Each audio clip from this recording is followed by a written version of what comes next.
a severe thunderstorm warning for Scotland County in central North Carolina, southeastern Anson County in central North Carolina, southeastern Richmond County in central North Carolina, until 6:30 p.m.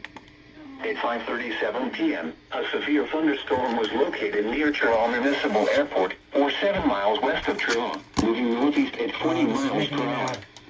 Hazard, 60 miles per hour wind gusts and penny-size hail. Source, radar indicated. Impact, expects damage to roofs, siding, and trees. Locations impacted include Laurinburg, Rockingham, Hamlet, Maxton, Hoffman, Dobbins Heights, Wagram, Gibson, Morven, and East Laurinburg. Straight line winds can blow down trees, power lines, and damage mobile homes and other buildings. Seek shelter in a sturdy structure until the storm has passed. Stay away from windows as flying debris generated by damaging winds can be deadly.